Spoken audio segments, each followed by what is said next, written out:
Eastern রেলওয়ের তরফ থেকে আজকের একদম লেটেস্ট আপডেট তোমাদের জন্য। ইস্টার্ন রেলওয়ের তরফ থেকে একটি নতুন নিয়োগ বিজ্ঞপ্তি প্রকাশিত হয়েছে, যেখানে 3115টি মতো শূন্য পদে নিয়োগ করা হচ্ছে, যেখানে আবেদন করার জন্য তোমাদের যোগ্যতা মাধ্যমিক পাস।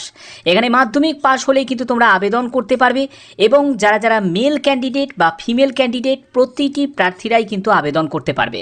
আবেদন করার জন্য তোমাদের সম্পূর্ণ প্রসেস এই ভিডিওর মাধ্যমে আমি দেখাবো, কিন্তু তার আগে তোমাদের আরেকটা ইনফরমেশন দিয়ে রাখি, যেটা হচ্ছে যে তোমাদের এখানে কোনো রকম রিটিন এক্সাম হবে না, অর্থাৎ ডাইরেক্ট তোমাদের ডিভির ভিত্তিতে, ডকুমেন্ট ভেরিফিকেশনের ভিত্তিতে কিন্তু এই নিয়োগটি করা হচ্ছে। প্রত্যেকের জন্য দারুণ একটি সুখবর, অর্থাৎ কিভাবে তোমরা আবেদন করবে তার আগে ভিডিওটাকে কমপ্লিট দেখো, কারণ A to Z সম্পূর্ণ তথ্য শুধুমাত্র তোমাদের জন্য। তোমরা দেখতে পাচ্ছ যে তোমাদের শিডিউল যেটা জারি করা হয়েছে, সেখানে হচ্ছে date of publication of notification, সেটি হচ্ছে 9ই সেপ্টেম্বর 2024, অর্থাৎ গতকাল কিন্তু তোমাদের নোটিশটা কিন্তু রিলিজ করা হয়েছে। এই নোটিফিকেশনটা একদম কারেন্ট ডেটেড কিন্তু তোমাদের নোটিফিকেশন দেখানো হচ্ছে, যেখানে তোমাদের ওপেনিং ডেট অনলাইন অ্যাপ্লিকেশন। এখানে আবেদন করতে গেলে সম্পূর্ণ অনলাইন মোডে তোমাদের আবেদন করতে হবে। আবেদন যেটা শুরু হবে সেটা হচ্ছে 24শে সেপ্টেম্বর থেকে। দেখতেই পাচ্ছ 24শে সেপ্টেম্বর সকাল 11টা থেকে তোমাদের আবেদন শুরু হবে, এবং তোমাদের আবেদনের লাস্ট ডেট সেটা হচ্ছে 23শে অক্টোবর 2024 হচ্ছে তোমাদের আবেদনের লাস্ট ডেট। ওকে, আচ্ছা, এখানে দেখো যে তোমাদের স্পেশাল নোটে যেটা বলা হয়েছে যে দুজন ক্যান্ডিডেটের যদি সেম মার্কস থাকে, অর্থাৎ এখানে কিন্তু মাধ্যমিকের নাম্বার দেখা হবে। তো মাধ্যমিকে ধরো দুজন ক্যান্ডিডেট তাদের কিন্তু সেম মার্কস আছে, অর্থাৎ ধরো একজন ক্যান্ডিডেটের তারও 60 আছে, আবার আর একজন দ্বিতীয় যে ক্যান্ডিডেট তারও 60 আছে। তো সেক্ষেত্রে যে ক্যান্ডিডেটের বয়স বেশি সেই ক্যান্ডিডেট কিন্তু আগে চান্স পাবে। এখানে কিন্তু সম্পূর্ণ ম্যাট্রিকুলেশন যে এক্সামিনেশন, অর্থাৎ মাধ্যমিকে তোমার নাম্বারটা কিন্তু খুব গুরুত্বপূর্ণ। তো সেই জন্য তোমাদের যখন আবেদন করবে মাধ্যমিকের সার্টিফিকেট, মাধ্যমিকের রেজাল্ট, পাশাপাশি তোমাদের কিন্তু ডেট অফ বার্থের সার্টিফিকেটও কিন্তু তোমাদের জমা করতে হবে। ঠিক আছে, এটা দেখা হবে। এবং যেখানে বলা হচ্ছে যে 1:5 Times notified the training slot, অর্থাৎ এখানে তোমাদের 1.5 গুণ প্রার্থীকে কিন্তু ডকুমেন্ট ভেরিফিকেশনের জন্য তোমাদের ডাকা হবে। এবং ডকুমেন্ট ভেরিফিকেশানে যারা যারা উপস্থিত থাকবে না তাদের কিন্তু পরবর্তী সময় সুযোগ কিন্তু নাও পেতে পারো, এটাও কিন্তু এখানে মেনশন করা আছে। আচ্ছা, এখানে দেখো যে তোমাদের আবেদন মূল্য কত টাকা লাগছে। এখানে অ্যাপ্লিকেশন ফিস যেটা জানানো হয়েছে সেটা 100 টাকা মতো আবেদন মূল্য লাগছে। এই 100 টাকা আবেদন মূল্য কারা কারা দেবে? যারা UR ক্যান্ডিডেট, যারা EWS ক্যান্ডিডেট, যারা OBC ক্যান্ডিডেট, অবশ্যই যারা পুরুষ ক্যান্ডিডেট অর্থাৎ মেল ক্যান্ডিডেটদের কিন্তু শুধুমাত্র এই 100 টাকা আবেদন মূল্য দিতে হবে। SC ST PWBD এবং মহিলা প্রার্থীদের কোনো রকম কিন্তু আবেদন মূল্য দিতে লাগছে না। আবেদন মূল্য জমা দেওয়ার জন্য সম্পূর্ণ তোমাদের অনলাইন মোডেই কিন্তু তোমাদের পেমেন্ট করতে হবে, এবং পেমেন্ট গেটওয়ে যে অপশানটা তোমরা পাবে সেখান থেকে তোমাদের আবেদন মূল্য জমা দিতে হবে, এবং আবেদনও তোমাদের কমপ্লিট করতে হবে। ওকে, আবেদন করার পরে অবশ্যই কিন্তু তোমাদের যে সাবমিশন অফ অনলাইন অ্যাপ্লিকেশন, তার জন্য যে রেজিস্ট্রেশন নাম্বারটা পাবে সেই রেজিস্ট্রেশন নাম্বারটা কিন্তু তোমাদের রেখে নিতে হবে, নোট ডাউন করতে হবে, কারণ এই রেজিস্ট্রেশন নাম্বারের ভিত্তিতেই কিন্তু তোমরা পরবর্তী সময় যখন তোমরা ডকুমেন্ট ভেরিফিকেশানে যাবে সেই সব লিস্টের তালিকায় কিন্তু তোমরা রেজিস্ট্রেশন নাম্বারটা কিন্তু তোমরা দেখতে পাবে। এবং পরবর্তী যাবতীয় যা তোমাদের যে পেমেন্ট স্লিপটাকে ডাউনলোড করা থেকে শুরু করে তোমাদের অ্যাকনলেজমেন্ট রিসিপ্টটাকে ডাউনলোড করা সম্পূর্ণ কিন্তু তোমরা এই রেজিস্ট্রেশনের নাম্বারের ভিত্তিতেই কিন্তু পাবে। তার জন্য অবশ্যই কিন্তু একটি ভ্যালিড মোবাইল নাম্বার তোমাকে ইনপুট করতে হবে আবেদন করার সময়, এবং মেল আইডি, অতি অবশ্যই কিন্তু ভ্যালিড একটি মেল আইডি তোমাকে ইনপুট করতে হবে আবেদন করার সময়। এখানে দেখো যে তোমাদের প্রতিটি ক্যাটেগরিদের জন্যই কিন্তু মানে PWBD থেকে শুরু করে ex serviceman, UR, OBC, SC ST EWS প্রতিটি ক্যাটেগরিদের জন্যই কিন্তু শূন্যপদ ভাগ করা আছে। এখানে কিন্তু বিভিন্ন ওয়ার্কশপ, অর্থাৎ যতগুলো ওয়ার্কশপ আছে, ঠিক আছে, ইস্টার্ন রেলের আন্ডারে যতগুলো ওয়ার্কশপ আছে এবং যেগুলো ডিভিশনগুলো আছে সেই ডিভিশনগুলোতেই কিন্তু এই নিয়োগটি করা হচ্ছে। যেমন হচ্ছে তোমাদের শিয়ালদা ডিভিশন থেকে শুরু করে তোমাদের হাওড়া ডিভিশন, ঠিক আছে, হাওড়া ডিভিশন, শিয়ালদা ডিভিশন, তারপরে হচ্ছে মালদা ডিভিশন, যতগুলো ডিভিশন তোমাদের আছে প্রত্যেকটি ডিভিশনের কিন্তু এখানে ভ্যাকেন্সি টেবিলে ভ্যাকেন্সি আছে। ওকে, সার্টিফিকেট যেটা কিন্তু তোমরা রেলওয়ের যে নোটিফিকেশন সেই নোটিফিকেশানে তোমরা দেখতে পাচ্ছ যে অ্যানেক্সার 1, এটা হচ্ছে তোমাদের SC ST ক্যাটাগরিদের জন্য। তো এই ফর্মটাকে তোমাদের কিন্তু ফিল আপ করতে হবে। এই ফর্মটাকে ফিল আপ করে যে কম্পিটেন্ট অথরিটিকে দিয়ে কিন্তু এটাকে তোমাকে স্ট্যাম্প মারিয়ে নিতে হবে। এখানে দেখো তাদের কিন্তু ডেজিগনেশনগুলো দেওয়া আছে, তারা কোন কোন ডিপার্টমেন্টে থাকতে থাকতে হবে, তাদেরকে দিয়েই কিন্তু এই সার্টিফিকেটটা তোমাকে ইস্যু করিয়ে নিতে হবে।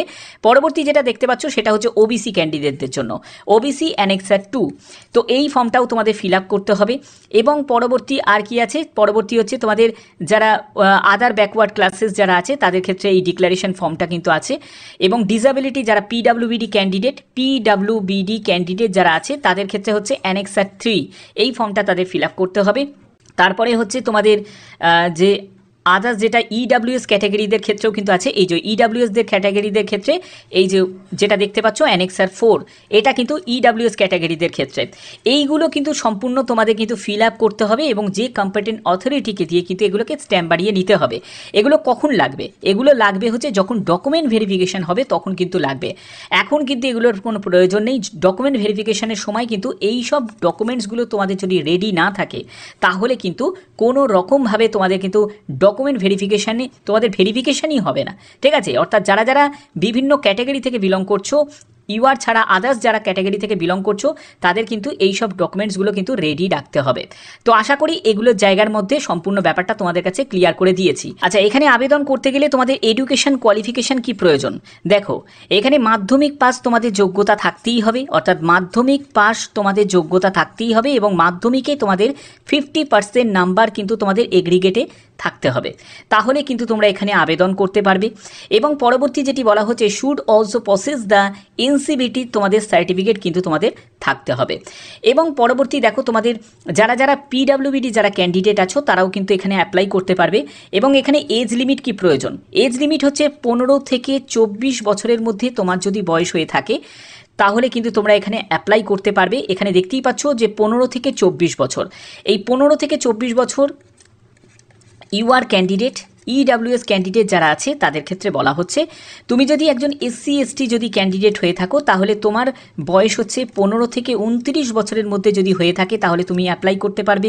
আর তুমি যদি একজন ওবিসি ক্যান্ডিডেট হয়ে থাকো তাহলে তোমার বয়স যদি 15 থেকে 27 বছরের মধ্যে হয়ে থাকে তাহলে তুমি এখানে অ্যাপ্লাই করতে পারবে। এখানে কিন্তু তোমাদের এজ যে নির্ধারণ করা হবে সেটা কিন্তু ম্যাট্রিকুলেশন সার্টিফিকেট অর্থাৎ মাধ্যমিকের সার্টিফিকেটের মাধ্যমেই কিন্তু তোমাদের এই এজটা কিন্তু নির্ধারণ করা হবে। অর্থাৎ ডেট অফ বার্থের যদি সার্টিফিকেট না থাকে তোমাদের মাধ্যমিকের সার্টিফিকেট দিয়েও কিন্তু তোমরা এখানে অ্যাপ্লাই করা যাবে, কোনো অসুবিধা কিন্তু হবে না। অনেকেই আছে যাদের ডেট অফ বার্থের সার্টিফিকেট থাকে না, অনেক সময় তারা কিন্তু মাধ্যমিকের অ্যাডমিট কার্ড বা মাধ্যমিকের সার্টিফিকেটের ভিত্তিতেও কিন্তু এই এজ কিন্তু ক্যালকুলেশন করা হয়। ওকে, এবার দেখো যে তোমাদের সিলেকশন প্রসেসের ব্যাপারটা, এটা কিন্তু খুব গুরুত্বপূর্ণ, কারণ সিলেকশন প্রসেসের ব্যাপারটা ভালো করে বুঝে নাও।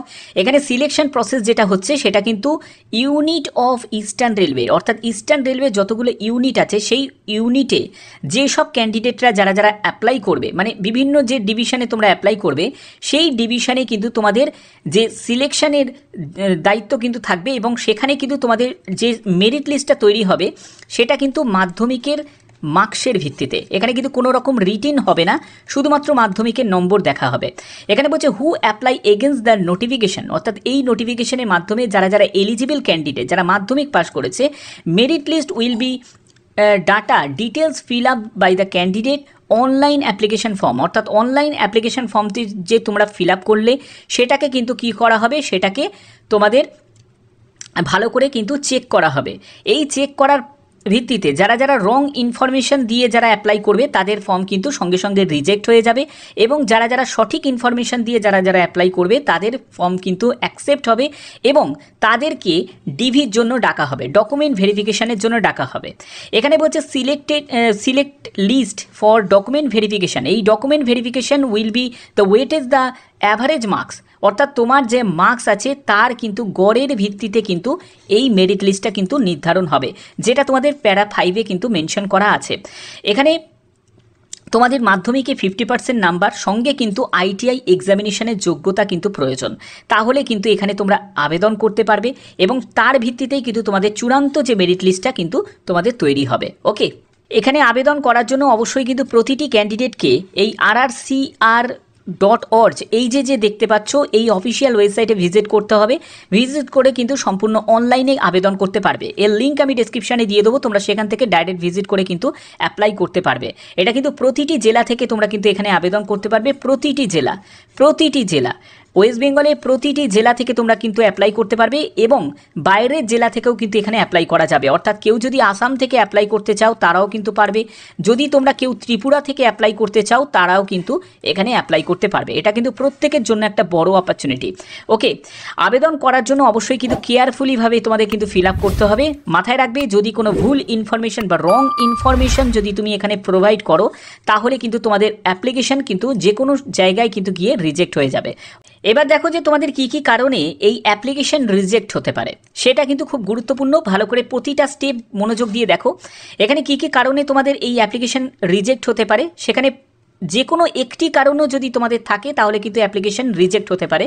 প্রথম কারণ সেটা হচ্ছে সিগনেচার যদি তুমি ব্লক লেটারে করো তাহলে কিন্তু অ্যাপ্লিকেশন রিজেক্ট হয়ে যাবে।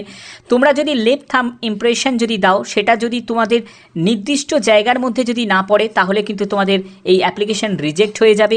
তারপরে হচ্ছে তোমাদের যদি ব্লার এলটিআই অর্থাৎ লেফট থাম্ব ইমপ্রেশনটা যদি ব্লার যদি থাকে, ঠিক আছে, তাহলেও কিন্তু সেটা রিজেক্ট হয়ে যাবে। কাস্ট সার্টিফিকেট বা আদার কোনো সার্টিফিকেট যদি তুমি আপলোড না করো তাহলেও কিন্তু রিজেক্ট হয়ে যাবে, কোনো রকম কিন্তু কনসিডার করা হবে না। তারপরে হচ্ছে কোনো রকম যদি পেমেন্ট অফ ফিজ যদি আবেদন মূল্য না দাও, অর্থাৎ যে কাস্টকে তোমাদের আবেদন মূল্য দিতে হবে, যেমন ইউআর, ইডাব্লিউএস, ওবিসি, তাদের যদি যে 100 টাকা আবেদন মূল্য দিতে হবে সেই আবেদন মূল্য যদি না দাও তাহলে তোমাদের অ্যাপ্লিকেশন রিজেক্ট হয়ে যাবে। তারপরে হচ্ছে not having requisite education qualification যদি তোমাদের না দাও তাহলে তোমাদের এই আবেদন রিজেক্ট হয়ে যাবে। এবং বলা হচ্ছে মোর দ্যান ওয়ান, অর্থাৎ একের যদি একাধিক যদি তুমি আবেদন করো একজন সিঙ্গেল ক্যান্ডিডেট তাহলেও কিন্তু আবেদন রিজেক্ট হয়ে যাবে। এবং পরবর্তী যেটি বলা হচ্ছে application send by any other mode on other than online mode, অর্থাৎ তোমরা যদি অনলাইন মোডের বাইরে যদি অন্য কোনো মোডে যদি আবেদন করো তাহলেও কিন্তু তোমাদের অ্যাপ্লিকেশন রিজেক্ট হয়ে যাবে। এবং পরবর্তী যেটি বলা হচ্ছে any other irregularities which are consider invalid by RRC, অর্থাৎ কোনো রকম অন্য কোনো যদি তুমি পদ্ধতিতে যদি অ্যাপ্লাই করো, ঠিক আছে, তাহলেও কিন্তু এখানে তোমাদের আবেদন আরআরসির তরফ থেকে রিজেক্ট করে দেওয়া হবে। অর্থাৎ এগুলো কিন্তু তোমাদের টার্ম অ্যান্ড কন্ডিশনগুলোকে মাথায় রাখতে হবে।